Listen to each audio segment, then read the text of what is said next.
Shah Islamic library, Jama Masjid, Muzaffarnagar. कल देश की सबसे बड़ी लोक अदालत पार्लियामेंट में वक्फ तरमीमी बिल 2024 पेश किया गया और रात 1:56 पर वो बिल पास हो गया।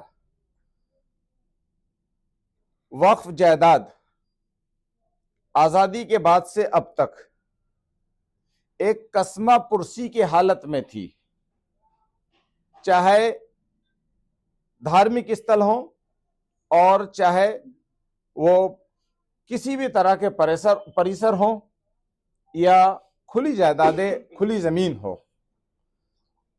वो एक लावारिस जैसी हैसियत में थी। हालांकि वक्फ बोर्ड मौजूद थे, लेकिन वक्फ बोर्डों की कारकर्दगी वक्फ जायदादों को लेकर शून्य दायरे में थी, बिल्कुल जीरो थी। वक्फ की तरक्की, वक्फ की हिफाजत और वक्फ जिस मकसद और पर्पस से किया जाता है उसको पूरा करने के लिए वो बिल्कुल नाकाफी उनकी व्यवस्था थी। मौजूदा हुकूमत तीसरी बारी में वक्फ बिल लेकर आई और हमने कल पार्लियामेंट में गवर्नमेंट ने जो अपना पक्ष रखा है वक्फ जायदाद को लेकर, वक्फ बोर्ड को लेकर, वक्फ बोर्ड की आमद और खर्च को लेकर, उसको भी सुना और विपक्ष ने जो पक्ष रखा है उसको भी सुना।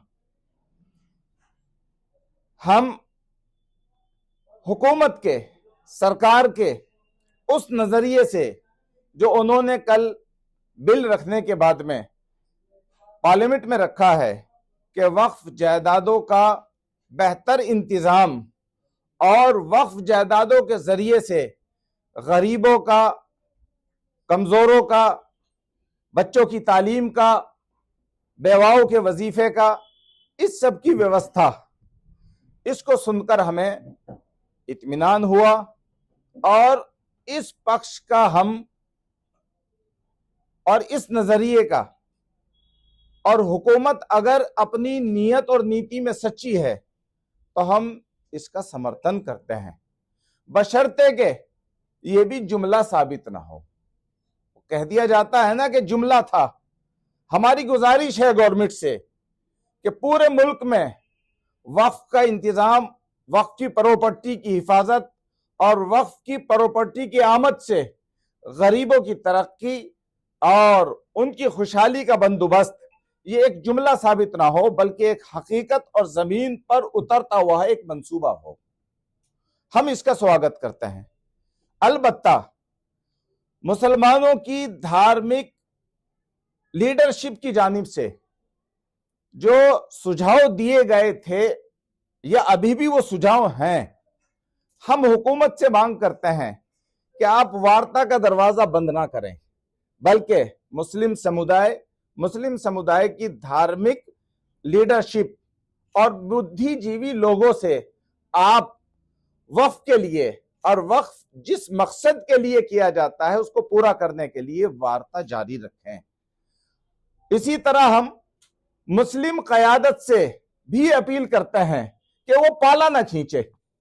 इस मुल्क में अगर रहना है तो पाला खींचकर नहीं, बल्कि संविधान, जमहूरियत, प्यार और मोहब्बत, एक दूसरे को समझकर, एक दूसरे का ताउन और सहयोग करते हुए हमें मुल्क को आगे बढ़ाना है, अवाम को आगे लेकर जाना है, प्यार और मोहब्बत की फिजा कायम करनी है। और आप अगर किसी भी चीज को मनवाना चाहते हैं तो वो जब ही मानी जाएगी जब आप वार्ता की टेबल पर बैठेंगे। तीसरी चीज मुझे ये कहनी है, जो मेरी हुकूमत से मांग है, कि अब तक पिछले 75 सालों में वक्फ की जायदाद का जिन्होंने नाजायज इस्तेमाल किया, दुरुपयोग किया, मैं कहता हूं उनको, वो वक्फ की जायदादों को इस तरह से नोच रहे थे जिस तरह से गिद्ध नोचता है। हुकूमत एक आयोग बनाए, पिछले 75 सालों का हिसाब ले, दूध का दूध, पानी का पानी करे हमने गवर्नमेंट का पक्ष भी सुना और विपक्ष का पक्ष भी सुना। हम इस पर यह कहना चाहते हैं कि वक्फ तरमीमी बिल में जो कुछ गवर्नमेंट वक्फ के हित में और गरीबों के हित में लाई है, हम उसका समर्थन करते हैं। अलबत्ता बिल में वो चीजें जिस पर मुस्लिम धर्म गुरुओं को आपत्ति है, उस पर हम सरकार से ये अनुरोध करते हैं, अपील करते हैं कि आप वार्ता का दरवाजा बंद ना करिएगा, बल्कि मुस्लिम सामाजिक या धर्म गुरु या मुस्लिम बुद्धिजीवी इस वक्फ के हित में जो कुछ भी प्रस्ताव आपको देना चाह रहे हैं, उन प्रस्ताव को स्वीकार करके बिल का हिस्सा बनाया जाए।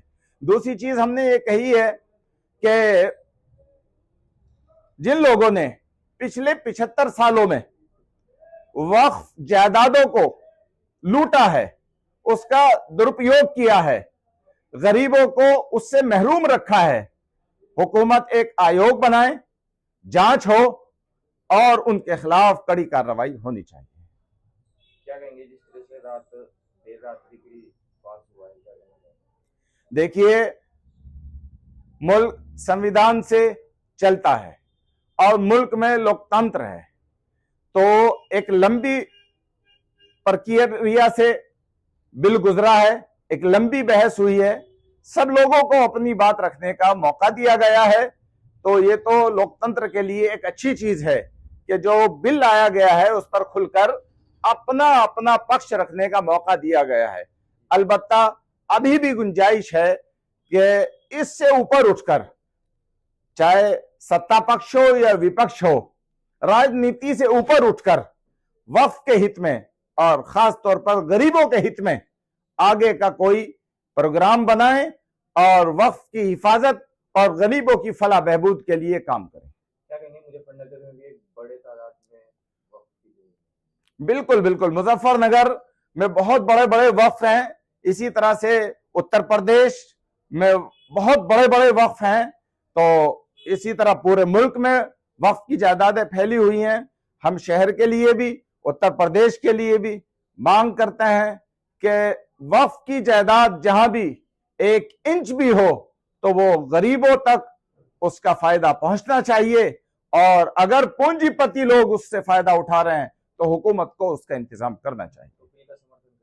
बिल में जो चीजें वक्फ के और गरीबों के हित में हैं उसका समर्थन करते हैं, और जिन चीजों पर संवैधानिक आपत्ति है उन पर वार्ता की अपील करते हैं। और एक रत्ती जमीन भी अगर किसी ऐसे शख्स के पास है, चाहे वो इदारा हो, संगठन हो, चाहे धार्मिक शख्सियत हो, कोई भी हो, अगर किसी के पास नाजायज तरीके से वक्फ की 1 इंच जमीन भी पाई जाती है तो मैं हुकूमत से मुतालबा करता हूं कि उसका बंदोबस्त करे, उसको हासिल करे और ऐसे लोगों को कड़ी सजाएं दी जाएं। ये 3 चीजें मेरी थी। वक्फ बिल में जो चीज वक्फ के हित में और गरीबों के हित में आई है, हम उसका समर्थन करते हैं। दूसरी चीज, जो चीजें मुस्लिम धार्मिक गुरुओं की तरफ से कही जा रही हैं, हुकूमत उन पर वार्ता का दरवाजा बंद ना करे।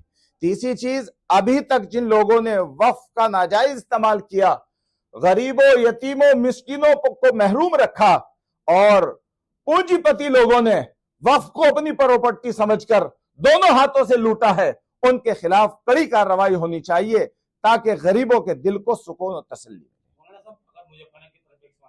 जी। तो यहाँ भी करोड़ों अरबों की संपत्ति है, बिल्कुल, तो यहाँ भी दुरुपयोग हुआ है कई मामलों में। अगर हुआ है, बिल्कुल, हर सूबे में, हर जिले में, हर कस्बे में, हर गांव में, चाहे वो धार्मिक स्थल के जरिए हुआ है, धार्मिक संगठन के जरिए हुआ है, धार्मिक गुरु के जरिए हुआ है, या समाज सेवी संगठनों, नाम निहायत समाज सेविक संगठनों के जरिए से अगर हुआ है तो बिल्कुल उसका इंतजाम होना चाहिए। आपके संज्ञान में है कोई मुजफ्फरनगर का ऐसा मामला जहां? मैं ये चाहूंगा कि गवर्नमेंट इस पर तुरंत एक आयोग गठन करके उस पर बिल्कुल कार्रवाई करे और बहुत जल्द इस पर दूध का दूध और पानी का पानी होना चाहिए। कोई आंकड़ा ऐसे भी जिले में कितनी संपत्ति उसके पास है? अगर शहर की बात करें, चर्चा है कि 1000 करोड़ की कोई। हाँ जी, हाँ जी, बिल्कुल। देखिए, अनकरीब हम वक्फ के मैटर पर जिले की स्तर पर एक मीटिंग करने जा रहे हैं। उस पर बहुत विस्तार से चर्चा होगी। अभी जो बिल लाई है गवर्नमेंट पार्लियामेंट में, उसको भी हमने मंगा लिया है, उसको भी हम पूरे तौर पर उस पर चर्चा करेंगे। इसी तरह से हम इस पर आइंदा भी गवर्नमेंट से चर्चा के लिए तैयार हैं। और इसी तरह जिन लोगों ने इसका दुरुपयोग किया है, अगर हमारे इल्म में सबूत के साथ आता है तो हम हुकूमत तक उसको पहुंचाएंगे। आंकड़ा नहीं कि कितनी संपत्ति हो, कुछ जानकारी है? आ जाएगा आंकड़ा, जल्दी आ जाएगा, बिल्कुल। और हम आपसे भी हैं, और बहुत सारी चीजें हो रही हैं। बहुत से लोगों ने वक्फ की जायदादों को अपना हक समझकर नस्ल दर नस्ल उस पर कब्जा किया हुआ है। यानी दादा भी काबिज थे, फिर बेटे काबिज हो गए, फिर पोते तैयार हो गए, और वो मन मर्जी के तरीके से उसका इस्तेमाल करते हैं। और गरीब लोगों को अगर वो अपना हक लेने के लिए उनके दरवाजे पर पहुंचते हैं तो धक्के देकर भगा देते हैं। आप सबसे अनुरोध करूंगा कि हमारी भी जिम्मेदारी है और आप सबकी जिम्मेदारी है, ये सिर्फ आप देश के लिए और गरीबों के लिए इस पर वर्क करिएगा। ये बहुत बड़ा काम है, और हुकूमत सच्ची नियत से इस पर काम करे तो गरीबों की दुआएं मिलेंगी।